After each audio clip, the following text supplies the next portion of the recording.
Olá, seja bem-vindo ao episódio número 332 do podcast Café Empreendedor. Meu amigo, eu sou o Leandro Rodrigues e sempre aqui ao meu lado está a Érica Martins do @Leituras de Negócios e o Vinícius Giusti do @VG Associados. Meu amigo, e hoje a gente vai conhecer a história de uma empresa que está no Brasil inteiro, provavelmente já passou na mesa de todo brasileiro, mas antes de falar o nome dela, antes de entregar aí, vamos, claro, lembrar que aqui no Café nós sempre falamos em nome de Sicredi. Aqui o seu dinheiro rende um mundo melhor. Também falamos para a agência Arcona, marketing de resultado. Acesse arcona.com.br e transforme o seu negócio. E, é claro, também falamos para VG Consultores Associados, consultorias em gestão estratégica, financeira e de pessoas além do BPO financeiro. Segurança e qualidade na sua tomada de decisão. Acesse o vgassociados.com.br e saiba mais. Muito bem, fala, seu Vinícius, tudo tranquilo e sereno? Tudo tranquilo. Tem que só reforçar, a Érica não está presente hoje conosco. É verdade, não vai apresentar o programa hoje, ela teve uma emergência familiar, mas está tudo certo. Cara, eu vou te dizer que eu gostaria de estar só assistindo o programa de hoje. É verdade, né? Quem é da nossa região, até complementando, no mundo inteiro, né, se consome então os produtos dessa empresa, mas quem é da região, quem passa aqui pela BR-116, passa na frente daquele polo, daquela indústria e daquela marca tão forte, né, e que é muito... pelo menos eu estava comentando aqui nos bastidores, sou pelotense raiz, mas quem é da região tem muito orgulho da marca, né, da potência que é a Josapar, então esse grupo que é o nosso convidado, mas acho que o mais interessante é isso, é saber como é que começou, né? A gente falava aqui nos bastidores isso de, empresa tudo bem, desse tamanho, chegou lá, cara? né? Chegou lá, mas a gente está muito acostumado a ver startups, empresa que em 5, 10 anos, às vezes tem uma alavancagem muito rápida, muito grande. Já tá valendo milhões, né? E uma empresa centenária, né? Como é que começa e quanto tempo demora para se chegar lá e o que foi feito, né? Então, hoje eu gostaria de estar só escutando, assistindo, porque vai ser uma super aula aí de a gente entender um pouquinho da história dessa baita empresa. Muito bem, então, gurizada, para falar sobre a história empreendedora da Josapar, nós chamamos ele, o nosso poderoso da semana. É o nosso poderoso, que é o Augusto Oliveira, ele que é vice-presidente de Relações com Investidores da Josapar. Seja muito bem-vindo ao podcast, ao Café Empreendedor, seu Augusto. Antes de mais nada, já agradeço a disponibilidade. Ali a gente sabe que o senhor tem uma vida bem corrida, mas de qualquer forma, né, a gente sempre pede para os nossos poderosos comentar um pouquinho sobre a sua trajetória, enfim, quem é o Augusto. Seja bem-vindo mais uma vez. Muito prazer a todos, é um prazer estar aqui no programa de vocês e puder colaborar aí com os empreendedores dessa nossa cidade e do nosso estado. Estou aí disponível aí. O maior prazer poder ajudar alguma contribuição, com alguma troca de experiência. Maravilha, maravilha. Como é que o senhor começou, seu Antônio? Seu Augusto, aliás, desculpa. Eu me formei em administração e direito. Administração na Católica, em Pelotas, e direito na Federal, né? Mas sempre a minha vocação foi comercial, então eu me direcionei para o ramo de administração de empresas. Desde cedo ingressei na família, na empresa que era o Supermercado Real, né, familiar, e comecei lá galgando todas as funções até chegar a supervisor de loja, até a diretoria.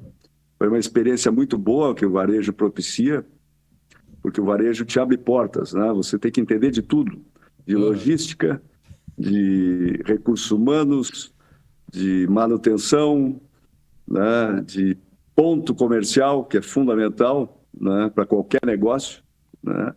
Então, a minha escola no varejo, passar pelo varejo foi fantástico, né? Tudo começou com meu avô, que veio de Portugal com 15 anos de idade, né? Aí se instalou, veio com uma carta de recomendação do pai dele, que ficou em Portugal, para que ele trabalhasse com um português em Pelotas, que tinha uma casa de secos e molhados. Na época era isso que se dizia, não era nem atacado, não era a venda, tipo, famosa venda, né? Secos e molhados. E aí, lá ele chegando, começou a trabalhar com esse português, né, com 15 anos de idade, ele dormia em cima dos sacos para economizar recursos, né? Para vocês verem como era a vida antes, né? Pô, tá louco. E não tinha nem recursos para um hotel, tinha que ficar dormindo em cima de saco mesmo para economizar. Então, assim, a vida do imigrante era muito dura, né? E todos passaram, acredito que não foi só o meu avô, outros também pioneiros passaram por isso. E era a dificuldade da época, tinha que ter muita força de vontade, e ele sempre teve, trabalhou muito durante a vida dele. Depois trouxe os irmãos também, mais tarde vieram os irmãos que ajudaram a empresa, quando a empresa começou a crescer. Mas voltando ao que eu estava dizendo, ele depois de um determinado tempo, terminou comprando uma parte desses secos e molhados, né? Aí ficou mais uns anos o português que queria sair do negócio, que queria vender tudo para ele, os outros 50% ele comprou. Aí é que ele começou a comprar muitos produtos dos colonos aqui da colônia de Pelotas, aí toda, alemães, italianos, japoneses, negociava com todos. E mandava os produtos para grandes centros, tipo Rio de Janeiro, São Paulo. Aí ele sentiu a necessidade de ampliar o negócio dele e abriu um atacado na época. Foi aí que o negócio começou a deslanchar. Nesse atacado, ele já estava bem capitalizado, né? Começou a alçar voos mais altos. Chegou a importar a folha de Flandres da Europa no tempo da Segunda Guerra Mundial, né? E os navios, pasmem, vinham sem seguro. Ele não fazia seguro, porque era muito caro. Imagina fazer um seguro de navio na Segunda Guerra Mundial. Imagina. Tá louco, tio. Né? E ele teve muita sorte, ele dizia que alemão nenhum afundava navio dele. Então, realmente, ele trouxe muitos navios com folhas de Flandres e chegou um momento que só ele tinha esse produto no Brasil para fornecer para as indústrias alimentícias que industrializavam os produtos em lata, né? Enlatados. Então, ele teve também sorte, né? Tem que ter astúcia e tem que ter sorte também, né? Quanto mais trabalha, mais sorte tem, né? Exato. Então, assim, mas ele era um empreendedor que estava sempre disposto a ajudar os patrícios, porque ele já sabia das dificuldades que os empreendedores tinham, né, na época. Todo mundo passava por sacrifícios, né? Muitos quebravam, aí ele ajudava, pegava, vamos dizer, um outro patrício, dizia, o que precisa? Vamos ver, vamos abastecer essa tua casa aí de secos e molhados, e fornecia, ajudava muita gente. E esse pessoal ficava muito grato, pagava religiosamente, depois saíam do buraco, né? Como diz o outro, saíam, se tocavam a vida, iam para frente, e ele ajudava muita gente, né? Tem uma história de um outro patrício que tinha uma fábrica de café e, na época, estava quebrado, né? E ele disse, olha, vou te ajudar, eu vou fazer um café na minha marca e tu vais embalar para mim aí e fazer o café. E, não, tudo bem, senhor Joaquim. Só que tem um problema. Não, qual é o problema? Eu vou botar bolinha dentro desse café. Bola de gude dentro do café? Eu nunca vi isso. Não, vou botar. Mas por que não? Tu vai ver depois. Aí começou a botar bolinhas, embalava o café e botava lá 3, 4 bolinhas de gude na época. Isso na época foi muito comentado na cidade, porque o que acontecia? As crianças todas queriam o café das bolinhas de gude. Né? E ele vendeu o café que nem um louco. E o português disse assim, pô, mas eu não esperava que fosse vender tanto. Não, mas é isso, a gente tem que... Né, Você é o McLanche feliz da época? Você era o McLanche feliz da época, né? O Kinder Ovo da época. Imagina assim. Então, são sacadas da época. Hoje não, né? Mas naquela época eram sacadas comerciais, né? Que ele tinha. Era um homem de muita visão. E tem por aí afora, tem outras. Teve uma vez uma batata que um carioca lá do Rio comprou, uma quantidade de batatas, e mandou telefonou para ele e disse, olha, seu Joaquim, infelizmente não vou poder lhe pagar, que a sua batata aqui está se estragando, chegou aqui em péssimo estado e tal. Ele não teve dúvida, não falou nada. Bom, voltamos a falar então. Tá bom, tá. o cara achou que não ia pagar a batata, né? Aí ele pegou, foi para o Rio, chegou lá e disse assim, eu queria comprar batata. Pois não, temos essa batata aqui lá do Joaquim Oliveira, lá de Pelotas, é uma maravilha essa batata, olha, batata, qualidade de batata. Aí chegou para o cidadão e disse, muito prazer, Joaquim Oliveira, essa era a batata que estava com problema. Então são coisas assim, são fatos. Daí o cara teve que... Não, veja bem, aquela história. Não é bem né? assim. Não, foi só um pouco, não foi bom. Então, né, então era a maneira que se tinha de fazer negócio na época, né? Mas que ele, como era uma pessoa muito séria, também, às vezes, ela passava apuros, né? Porque sempre tem gente que quer tirar vantagem da situação, né? Exatamente. Então, foi uma vida difícil. Aí ele começou no atacado.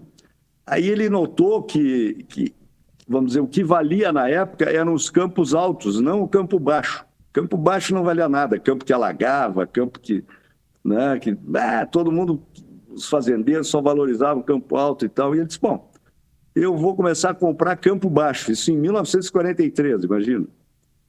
E começou a comprar na região de Rio Grande, no município de Rio Grande, campos baixos, né? Só que ele ia lá depois, fazia um canal e drenava essa água toda. E eram os campos excelentes para plantar arroz, que era o que ele queria. Porque em Portugal se plantava muito arroz, para consumo interno, né? Os portugueses tinham o hábito. E aí esses campos hoje se tornaram, imagina, um campo... Hoje tem uma outra empresa do grupo, que é a Granja dos Quatro Irmãos, né? Imagina que a 35 quilômetros do Porto de Rio Grande, né? Hoje são campos maravilhosos para arroz, hoje já até estão plantando soja lá, é uma outra empresa do grupo, mas só estou dando esse panorama para vocês verem que ele não se atinha a um determinado tipo de negócio só, ele era um homem com uma visão 360 graus. E, logicamente, os irmãos, né, o Urbano, João e Lauro, ajudaram muito nessa empreitada, né? Foram fundamentais também para ajudar nos negócios, porque o negócio tomou um vulto que precisava ter mais gente, né, administrando, ajudando a administrar, né? Sim, e na época tu não tinha essa questão de estrada fácil, né, do escritório, telefone... Não, ele levava né? Ele levava 3 dias para chegar ali vocês sabem bem onde é a Quinta ali, né? Passando a Quinta. Levava 3 dias de jipe, rapaz. Para passar, não tinha nem a ponte. Era barca, tinha que passar de balsa aí de Pelotas para Rio Grande, que não tinha ponte. E depois a terra era o nome da estrada, essa que vai para o Taim, que é a que ele trilhava na época, chamavam de Estrada do Inferno. Por aí vocês vejam como é que é. Estrada do Inferno, porque o cara levava 3 dias para chegar. Era um horror. Era um horror. Então, assim, ele morreu muito cedo, com 56 anos, né? Muito cedo. Da época também, logicamente que depois vieram, na segunda geração, os filhos e primos que ajudaram também a seguir tocando o negócio. Né? E essa transição da primeira para a segunda geração aconteceu de forma planejada? Não, foi, vamos dizer assim, não, na época não se planejava muito isso, as coisas iam acontecendo, né? Só que eu tive uma tia, que é da segunda geração, irmã do meu pai, que casou-se com um americano na época. Se conheceram aí em Pelotas, ele veio fazer um trabalho em Pelotas aí, e se conheceram, casaram e foram morar nos Estados Unidos. E o meu avô ainda era vivo e tinha o atacado. Junto com os irmãos tocavam o atacado. Aí ela escreveu uma carta para ele dizendo que lá nos Estados Unidos o atacado estava sendo substituído pelo autosserviço, que era o supermercado, né? Isso em anos 50 por aí. Aí o meu avô disse, não tem problema. Eu banco um supermercado, podem vir, que vocês venham para cá, abrem o supermercado, que eu banco, não tem problema nenhum. Aí começaram a fazer as tratativas para abrir o primeiro supermercado em Porto Alegre. E o que aconteceu nesse meio tempo? Meu avô faleceu e não conheceu o primeiro supermercado, uma pena. Porque ele faleceu aí meses antes de abrir o supermercado, ele faleceu. E o senhor sabe por que Porto Alegre, não Pelotas, já que a empresa era aqui? Não, isso era em função do mercado, que Porto Alegre, por ser capital, não é? E aquele receio de dar errado, de fazer um empreendimento e dar errado, Porto Alegre tinha um poder aquisitivo na época, tinha mais população, tinha tudo. E como era um conceito novo, imagina, não tinha nenhum supermercado, as pessoas não tinham o hábito de comprar as coisas já no autosserviço, né? Então, isso tudo, acharam que Porto Alegre seria... Depois, logo a seguir, se abriu a loja em Pelotas. Mas, primeiramente, o mercado, vamos dizer, escolhido foi o de Porto Alegre, dado a amplitude, né? Então foi o primeiro supermercado do Rio Grande do Sul, a gente pode... Disparado. Do Brasil deve ter sido o primeiro ou o segundo. Como é que era o nome do genro do seu Joaquim? Era Dom Charles Bird, ele era americano. Tá, não, eu estava falando até com o Vinícius antes aqui, antes do programa. A gente faz a Expo Agas, né? Que é a feira do supermercado, do varejo, há, sei lá, uns 7 anos já. A gente sempre participa, faz a cobertura e tal. E aí tem a medalha, né? Que chama Dom Charles Bird. Dom Charles Bird. E eu, exatamente, só agora que a gente conversando aqui, pesquisando, que, cara, associei uma coisa a outra. Né? E a medalha de honra, né? Do setor aqui no Rio Grande do Sul, tem uma importância absurda. E aí que eu agora... e aí saiu daqui de Pelotas o primeiro... tá louco. Que aula de tudo, hein? De história, de varejo, louco, muito bom. Né? Ainda quem ganhou essa medalha, se não me engano, agora desse ano, foi o seu Clóvis Tramontina. Se não me falha a memória. Exato. Pode ser. E o que é muito... Pode ser. O que é muito interessante é como mudam as coisas, né? Porque antigamente se trabalhava só com atacado, foi então um pioneirismo de começar a trabalhar com varejo, e hoje a gente vê essa mudança de comportamento onde está todos virando os atacarejos. E agora vocês estão vendo o mix do varejo com atacado, o atacarejo. Exatamente, o atacarejo. Então essas mudanças, e muitas vezes a gente quer inovar demais, às vezes a inovação é olhar para trás. Exatamente. E fazer o que se fazia 50, 100 anos atrás.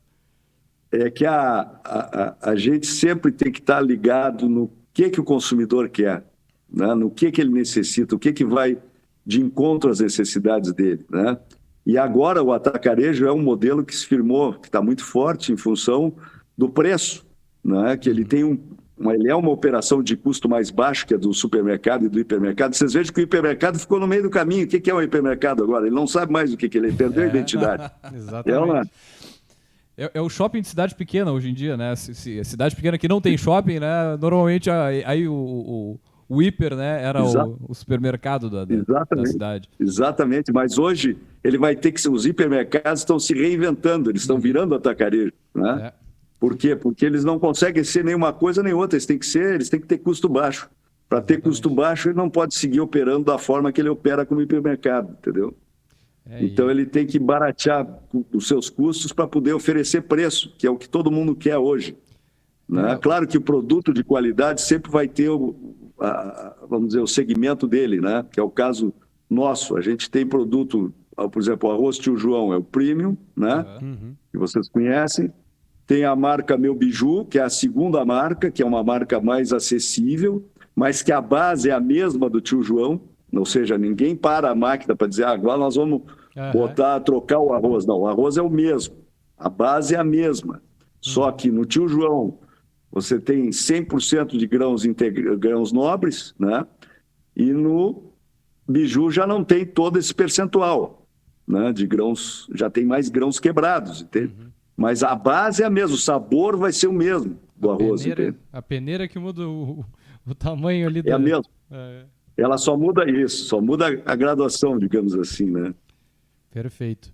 E agora eu estou curioso para chegar nessa terceira geração, né? Que aí... Pois é.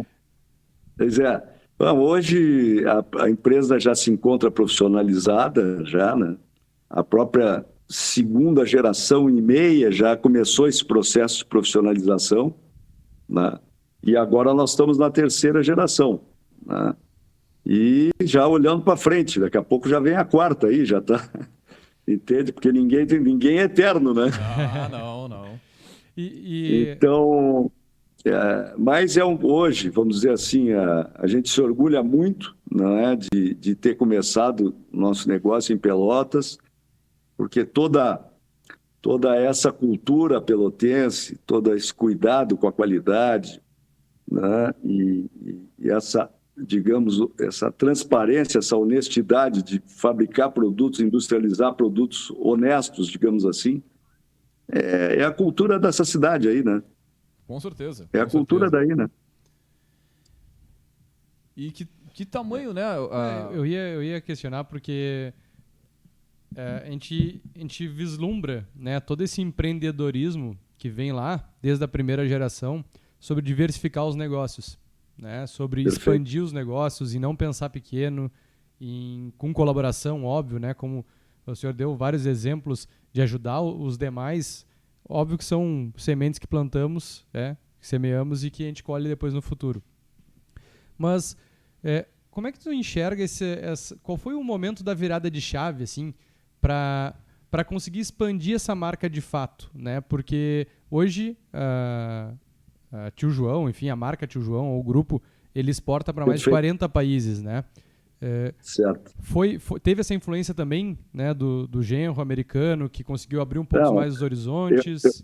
Não, perfeito. A pergunta tua é perfeita. Deixa eu te explicar assim, ó, a virada de chave se deu justamente porque como se tinha o autosserviço, que era o supermercado, digamos assim, a gente detectava mais rapidamente as necessidades dos consumidores, concorda? Porque todos os dias tem consumidor no supermercado, um quer uma coisa, o outro quer outra, um pede para introduzir um determinado item, o outro, não tem tal coisa, não tem isso aqui. Então, na época, foi aí que surgiu essa virada de chave que está falando, que eu digo que esse momento foi crucial.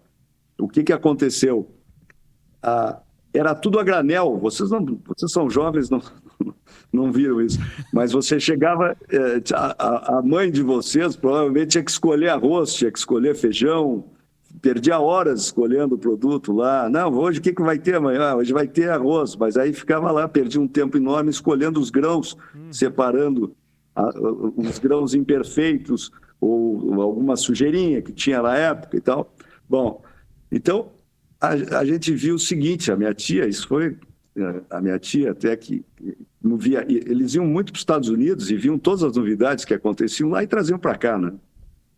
E ela disse, olha, agora nos Estados Unidos as donas de casa não escolhem mais arroz nem feijão, elas já vem um pacote já limpo e escolhido, selecionado. Elas não perdem mais tempo nessa escolha de produto. Então tem de 5 quilos e de 1 quilo, que na época, vocês devem saber, o Uncle Ben's, que tinha, a marca tem até hoje, mas só que o segmento arroz eles meio pararam no tempo, aí desativaram porque entendem que não é estratégico para eles. Então, ela disse, olha, por que é Ben? Porque todo americano tem um tio Ben. Então eles botaram Uncle Ben, porque todo americano tem um tio Ben. Aí disse, bom, se todo americano tem um tio Ben, no Brasil, todo o brasileiro tem um tio João na família. Nós mesmos temos um. Então vamos botar tio João a marca. Foi aí a virada de chave que você estava falando. Ou seja, ela anteviu a situação aqui, adaptou a situação à nossa necessidade, digamos assim, e a marca ficou muito querida pelos brasileiros, né? E foi uma coisa interessante que, na época, o primeiro cliente nosso foi o Eldorado, que era o J. Alves Veríssimo, que tinha uma fábrica de conservas aí em Pelotas, se lembra? A Vega, a marca Vega, sim, não sei se vocês chegaram a conhecer. Tem um baita de um prédio aqui na BR também. Exato, ali no Distrito Industrial, né? E atrás da Sica, a antiga Sica, que agora é o centro de convenções ali, que tem ali, faz a Fena Doce ali, era por ali, fábrica. E aí o que aconteceu? Esse pessoal, né, disse, manda aí um truque, mas acho que não vai vender, vamos fazer uma experiência. Um truque, era, vamos dizer, mais ou menos 800 fardos, né? vendeu em 1h30. Os 800 fardos, vendeu rapidinho. 800 fardos de 30 quilos, vamos dizer assim. Uhum. Vendeu, manda mais. Claro, a dona de casa queria isso. Ela queria, estava louca por essa solução na vida dela. Não perde mais tempo ficar escolhendo. E aí, nós saímos na frente de todos os outros, que não existia, e os outros a granel. Aí vieram as marcas, aí vem os famosos, eu também, né? Tio Urbano, tio não sei o que, tio Zezé, tio Zezinho, tio... Mas aí vieram lá atrás, e não vieram com essa filosofia de criar um produto de confiabilidade, com qualidade, manter o padrão de qualidade, se não melhorar, mas nunca piorar. Né? Estabelecer uma fidelidade com o consumidor, que é muito importante. Né?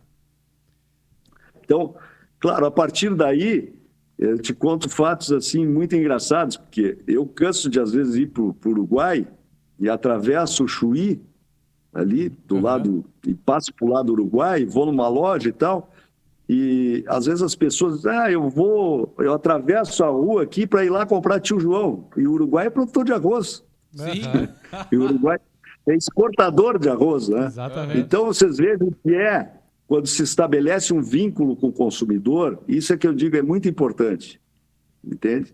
Isso não tem preço, isso é só o tempo e ações repetidas, né, de qualidade, de melhoria de produto, de melhoria de processo que a gente consegue atingir, entende? Mas não é impossível, é só a pessoa perseguir, se dispor a perseguir esse objetivo, né?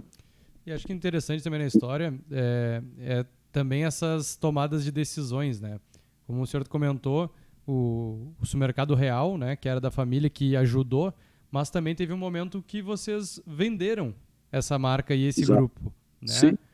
Acho que isso é legal porque tem muita empresa e muito grupo que acaba enxergando algo como deu certo lá atrás, que tem que tentar levar aquilo de qualquer forma, né? Claro. Como é que foi essa tomada de decisão, assim? Perfeito. Aí, complementando isso que você está dizendo, o que aconteceu? No momento que nós vendemos o negócio dos supermercados, mas ficamos com os imóveis, certo? McDonald's. Então, o que aconteceu? Nós somos portugueses, nós demoramos um pouco para entender as coisas, mas a gente aprende. Né? Então, assim, o que aconteceu? Nós tínhamos vários terrenos estratégicos para a futura expansão da rede de supermercados, certo? Aí o que a gente fez? Começou a desenvolver empreendimentos desses terrenos. Né? Própria Porto Alegre tem o Pátio 24, se vocês passarem lá hoje, na 24 de outubro, já é um complexo de lojas com 2 torres, uma torre residencial e outra corporativa, né, que foi um empreendimento que se desenvolveu num terreno de supermercado, onde tinha um supermercado lá atrás.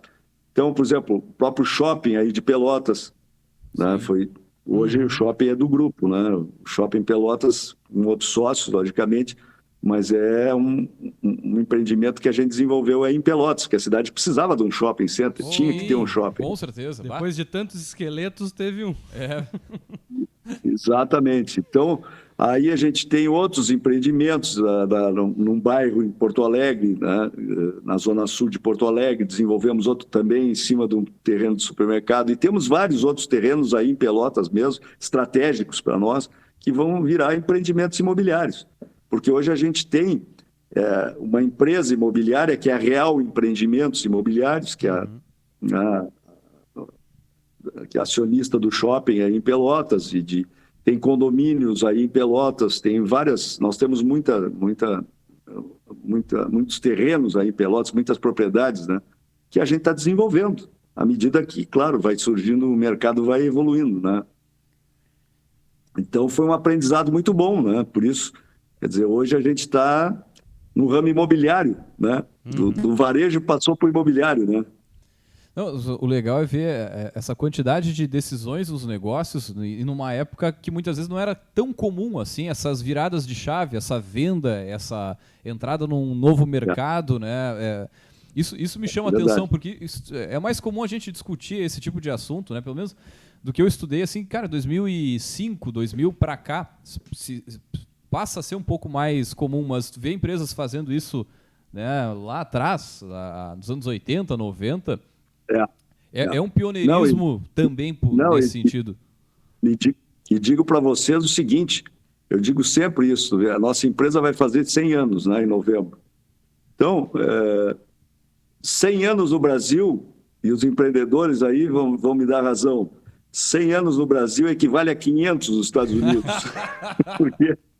Porque as emoções que tu passas no Brasil em 100 anos, meu amigo, olha, eu vou te dizer uma coisa. Não é fácil. Eu estou há muito menos tempo trabalhando e o que eu já passei de plano governamental e política, e muda isso e muda aquilo, e agora muda a moeda, e a gente, né, sempre remando, e vamos embora, mudou a música, agora não é mais balada, né, e aí vai. É uma eterna adaptação, né? E dentro dessa lógica aí, Augusto, me diz uma coisa, assim, teve algum momento, assim, tipo, qual foi o maior desafio que tu acompanhou a empresa em todo esse tempo?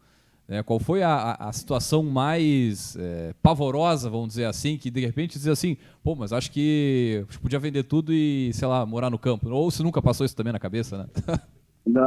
Não, assim, ó, eu vou te dizer assim, o que eu achei, um momento que o Brasil passou, que colocaram os consumidores contra as indústrias e contra o varejo, foi no Plano Sarney, sabe? Aquilo foi horrível.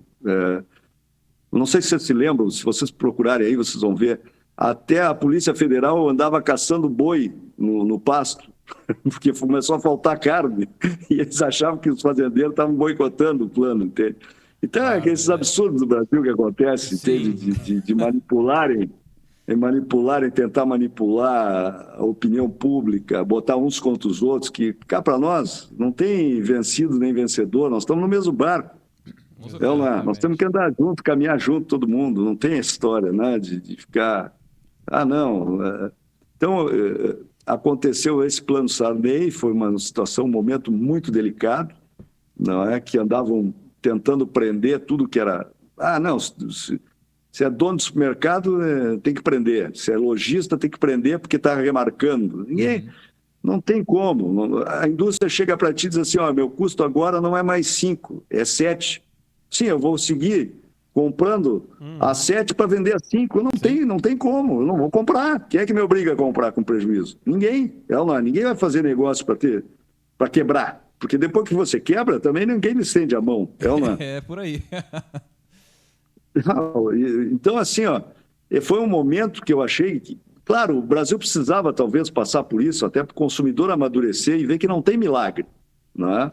Se não existe uma liberdade de atuar comercialmente, vai faltar produto, porque ninguém obriga ninguém a vender com prejuízo. Entende? Na época, eu vi isso, eu senti isso na pele, eu digo, isso é um cúmulo isso, entende? A Nestlé chega e diz, o meu preço agora é tanto. E aí, vou dizer, então não compro. Aí não compra, falta na gôndola. Aí chega lá e diz, está sonegando. Não estou sonegando, eu não tenho como comprar isso, não tenho como adquirir um produto, né, com um custo mais elevado que o meu preço de venda. Né? Então, mas isso foi um momento que eu acho que o consumidor brasileiro amadureceu muito depois disso, porque viu que não tinha milagre. Não tem milagre. Não. Pô, tá louco, não. E cada vez mais a gente vai chegando nessa conclusão meio que na marra, né? Não tem milagre, não tem... É uma construção coletiva e muito longa ainda, né? É verdade, mas eu acho que o consumidor brasileiro evoluiu muito, está muito ligado, dá prazer em ver, né, o cuidado que ele está tendo com alimentos, com digamos, a rastreabilidade dos alimentos, que isso é outro fator muito importante, né, que a gente prima por isso também, ou seja, a origem do alimento, da onde começa a semente, desde a plantação, da colheita, da industrialização, né, as condições de higiene. Falando um pouquinho tudo isso, né? Nisso na Josapar, né, a maior participação da empresa ela se dá da produção de arroz, né, do beneficiamento do arroz, certo? Ainda é, mas tem outros segmentos crescendo muito também. Eu ia complementar isso fazendo esse gancho, não sei se era o que tu ia comentar. Da onde vem o arroz? Não, eu ia perguntar da diversificação, porque a gente, como tu comentou bastante, Augusto, esse olhar para frente, né? E a gente enxerga, pelo menos eu atuo com alguns clientes do agro, inclusive um lá do Uruguai também que tem atuação lá com plantio, principalmente de soja e arroz. O plantio de arroz ele vem reduzindo, né, ano após ano, no cenário pelo menos gaúcho aqui. Perfeito. E a Josapar faz esse movimento de diversificar muito seus mercados, né? Então tem o azeite de oliva, né? Tem o mercado imobiliário, como tu comentou. Que vocês enxergam, né, que seria esses próximos capítulos da marca? Perfeito. E principalmente como fazer a administração de várias empresas nessa holding, né? Como é que isso se dá, uma vez que também é uma empresa familiar, acredito eu. Perfeito. Não, isso é o seguinte, isso é um exercício que a gente tem que estar sempre fazendo, né? É que nem custo é que nem aquela frase, é que nem unha, tu tem que aparar toda semana, tu tem que cortar, senão cresce de novo, né? Então, a mesma coisa é a linha de produtos, né? Nós hoje temos 50 itens em linha, né? Não é só o arroz Tio João, nós temos arroz como prato, vamos dizer, complementar, né? Vamos dizer, tu vai fazer um peixe, tem um arroz específico para peixe, para né, saborear junto com o peixe. E nós temos a linha Cozinha Fácil, Cozinha Sabor. Nós temos um arroz, depois que é prato já semi-pronto, que é o próprio Cozinha Sabor, que tem o carreteiro, tem arroz com frango. Então, assim, sempre dentro desse conceito de praticidade, né? Para tornar a vida das pessoas mais simples, mas sempre procurando manter aquele sabor tradicional e natural do produto, né? Sem, vamos dizer, usar muitos artifícios de conservantes e tal, que não é legal para a saúde, né? Então, assim, isso é um detalhe que a gente vem desenvolvendo dentro dessa marca guarda-chuva, que é a marca Tio João, né? Por exemplo, a gente tem, por exemplo, o Supra-Soy. É um produto que a gente já tem há anos, que é a base de proteína isolada de soja, que nós desenvolvemos uma marca Supra-Soy, que é nossa, há muito tempo, que é uma parceria que a gente fez com uma empresa que era do grupo Dupont, na época. Então, esse produto vem importado, a gente embala, a gente distribui, né, e desenvolveu o mix, o sabor, a textura, tudo foi a gente que fez com eles lá na Europa. E aí desenvolve. É um produto que, essa proteína isolada de soja é bom para pessoas que têm, indicado para pessoas que têm intolerância à lactose. Certo. Então, é um produto que a gente chama funcional, né? Temos uma outra linha de produtos, de bolos, que a gente desenvolveu para celíacos, né? Que não podem comer glúten, né? E, então, assim, claro, são itens que demoram para maturar, não é de uma hora para outra, você não tem um mercado enorme na mão, né? Mas a gente está sempre inovando, entende? Sempre inovando nesse sentido, né? E tem outros segmentos, por exemplo, a Josapar tem o braço dela de adubo organo-mineral, né? Que está crescendo muito também, e que desenvolve parcerias com produtores. Então, se eles vão plantar soja, não tem problema, nosso produto se adequa à soja também. Arroz, a área plantada de arroz está diminuindo? Tá, mas está aumentando a área de soja. Então, nesse braço, não tem problema, entende? E o que está acontecendo? Ainda o arroz de melhor qualidade, a matéria-prima de melhor qualidade, ainda está no Rio Grande. Então, mesmo que haja essa redução, por outro lado, a produtividade está aumentando muito. Então, às vezes, a própria produtividade, ela contrabalança a redução de área plantada, entendeu? Sim. A tecnologia cada vez está mais aplicada, né? Então, assim, ó, então é o mercado, é a tendência de mercado. Agora, ninguém deixa de comer arroz. Então, pode diminuir o consumo? Pode, mas a gente tem que ser criativo a ponto de achar outras soluções que convidem o consumidor a consumir o produto, né? Perfeito. Tem essas outras linhas que tu comentou aí, né, que as pessoas cada vez mais estão desenvolvendo intolerâncias, né, e se faz mais importante, né, produtos que tu consiga... e aí é um consumidor que, se tu fidelizar no início do diagnóstico, coisa parecida, é um consumidor que tu tem para o resto da vida, para continuar vendendo a celíaco, para tolerância à lactose e assim por diante, né? Então são mercados... os produtos funcionais. Produtos funcionais que a gente... E tu associa a tua marca a isso, né? Acho que também é importante tu conseguir fazer com que o teu cliente enxergue que esse grupo se preocupa com todos e que tu tem esse carinho, esse trato diferenciado. Exato. Cara, eu queria saber de hoje, quantos funcionários, né? Partindo para a parte de colaboradores, um tema que a gente adora aqui, é falar sobre a gestão de equipes, né, e tudo mais, mas quantas pessoas fazem parte do grupo, né, em todas essas unidades de produção? Certo. Hoje a gente está com um quadro de colaboradores aí em torno de 1.100 funcionários. Eita, é louco. Nós temos distribuídos em 3 unidades. São 3 unidades. Nós temos essa unidade aí de Pelotas, que vocês passam aí, vem da Vila Princesa, certo? Uhum. E a outra unidade fica em Itaqui, no oeste do Rio Grande. Até estive lá semana passada, em Itaqui. E a outra em Recife, né, que é para atender o Nordeste, né? Só que aqui no Rio Grande é que recebe o arroz, né? No Nordeste a gente manda de navio. Sim. Às vezes por conta de frete mais barato e tal já. E o arroz, as 2 unidades que a gente tem, Itaqui e Pelotas, elas estão estrategicamente localizadas para o recebimento de arroz dos produtores, certo? Uhum. É mais fácil fazer aqui do que... Vocês têm ainda a produção ali na Granja 4 Irmãos, né? Tem a produção, mas a produção da Granja, apesar de ser grande, ela daria só para 15 dias da Josapar de indústria, é muito pouco. Compro todo o arroz aqui da região. É pouco. A gente compra, tem que ter parceiros aí, a gente tem parceiros... E tem parceiros já que já estamos na 3ª geração de parceiros já. Eles já estão fornecendo para nós há 3 gerações já. Eu ia perguntar isso. Então é muito legal. Estivemos agora em Itaqui, visitando os parceiros lá, nos reunindo com os parceiros de arroz nossos lá de anos.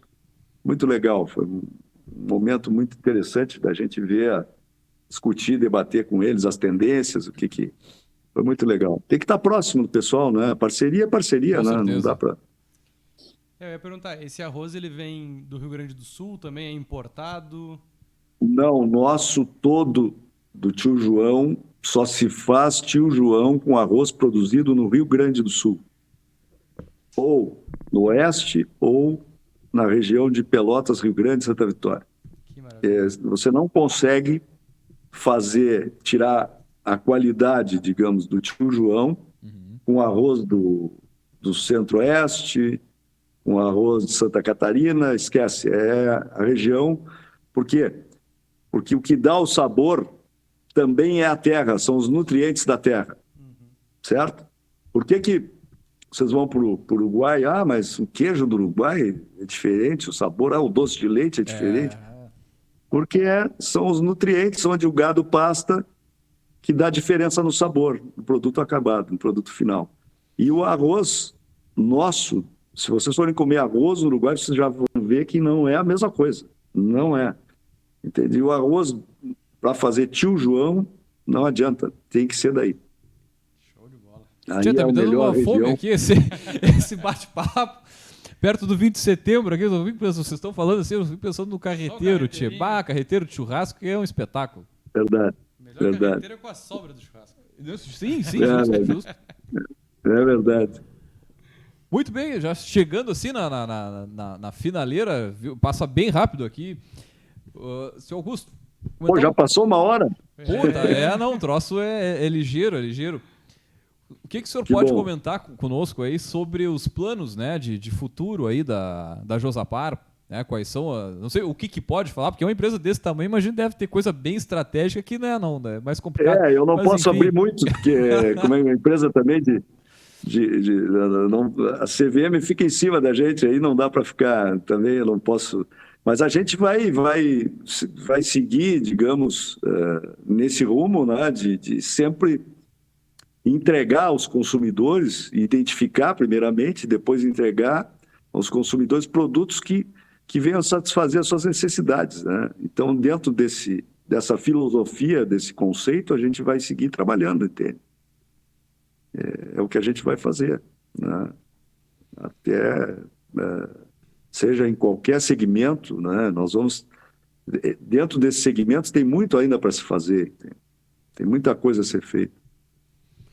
E é o que nós vamos fazer. Temos vamos dizer, os recursos humanos com qualidade suficiente e tempo suficiente conosco. Vocês vão ver que a Josapar não é uma empresa de alto turnover, digamos, em termos de gerências e diretorias. Não é. Tem gente com 25, 30 anos trabalhando conosco.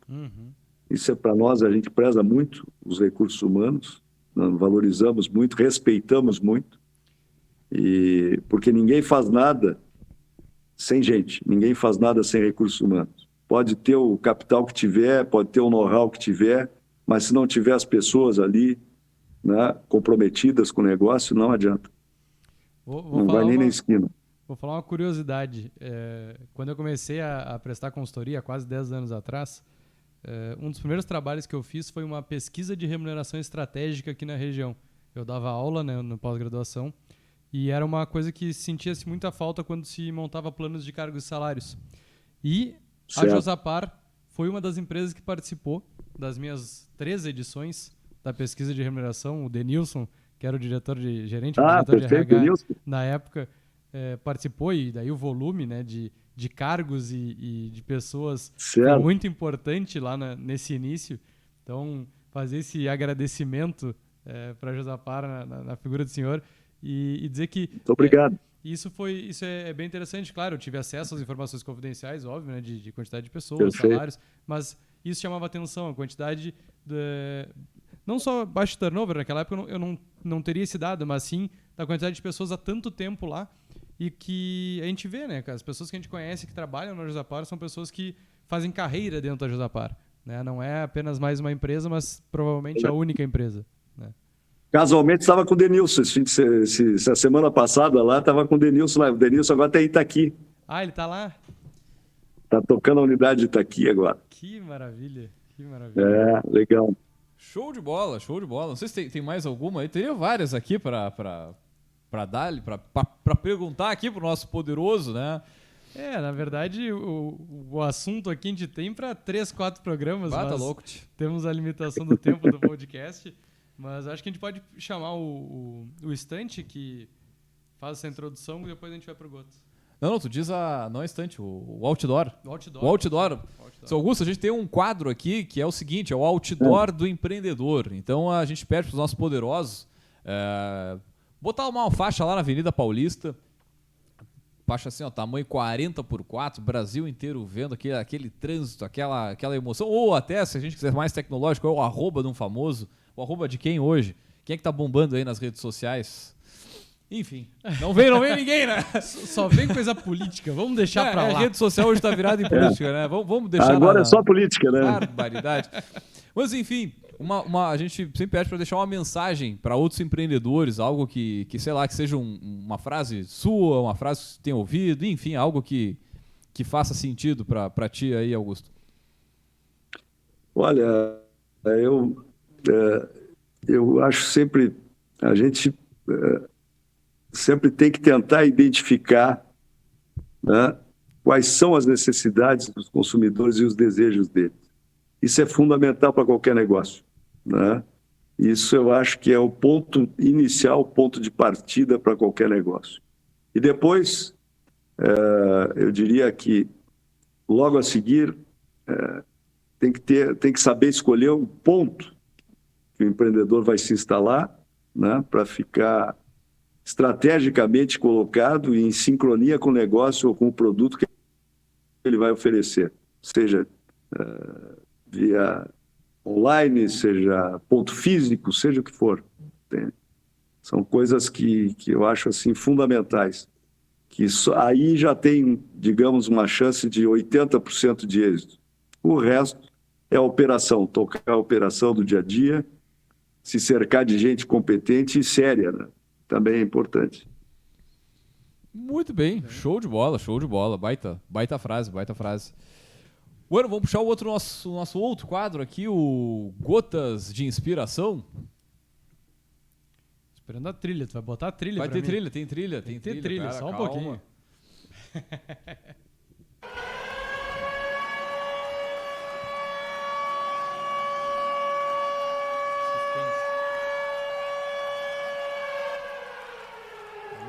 Vai no suspense.